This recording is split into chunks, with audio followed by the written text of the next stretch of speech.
Хантеры УАЗ и Нивы для хранителей жемчужины Ингушетии. 4 единицами новой техники пополнился автопарк заповедника Эрзи.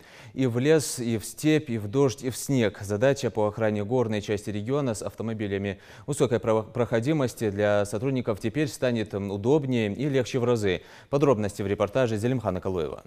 УВАЗ «Хантер», Нива «Урбант», малопатрульный лесной комплекс. На вооружении у сотрудников заповедника Эрзи теперь еще 4 новые спецтехники. Для Ислама Таршхоева этот автомобиль долгожданный. Заступая на патруль, раньше всегда приходилось сложно. Отныне все в прошлом.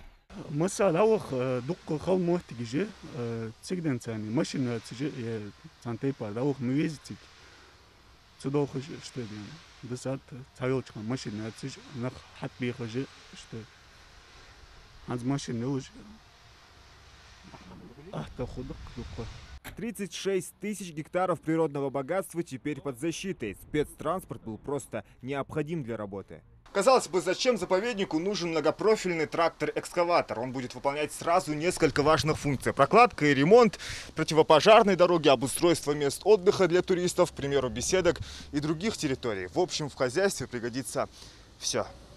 Охрана территории заповедника от негативного воздействия – одна из главных задач ведомства. Лиственные и хвойные деревья, растущие в горной Ингушетии, не застрахованы от пожаров и природных сюрпризов. Поэтому поступивший в арсенал малопатрульный лесной комплекс с противопожарным инвентарем как нельзя кстати. Для машин УАЗики укомплектованные противопожарным богатый инвентарь для тушения лесного пожара.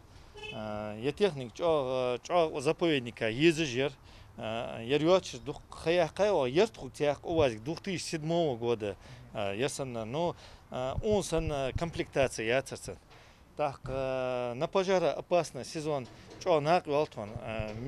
машин патрулировать в случае возникновения пожара сразу оперативно удобное оборудование, оперативно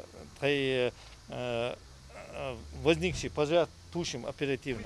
Заповедник Эрзи – дом для более 200 разных видов животных и многих редких исчезающих растений, а их около 1000. Природоохранный заповедник создан в нулевых годах. За последние несколько лет работникам Эрзи пришлось как никогда изрядно потрудиться, чтобы сохранить чистоту горного края. Ведомство ранее не раз обращалось в Минприроды России с просьбой профинансировать спецтранспорт.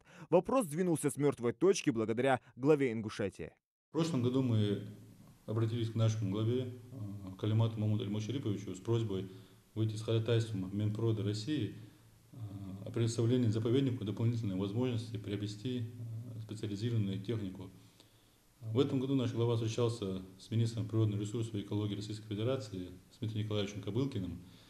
И к нашей радости результатом этой встречи стало принятие решения профинансировать заповедник Минприроды России из федерального бюджета на приобретение следующей специализированной техники – это экскаваторы JCB, УАЗы и Нива. Заповеднику исполнилось уже 20 лет, однако до настоящего времени заповедник не имел возможности приобрести такого рода технику. Хотелось бы поблагодарить нашего главу Махмуда Али Макшариповича за оказанную помощь в приобретении данной специализированной техники.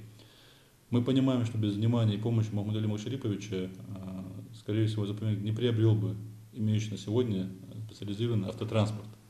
Территорию заповедников в последнее время посещает все больше туристов, и без происшествий тут не обходится. Хотя есть ряд правил, которые следует соблюдать, главное из которых не оставлять после себя мусор и не разжигать костры. Зелимхан Калуев, Джамал Элтамасханов, Новости 24.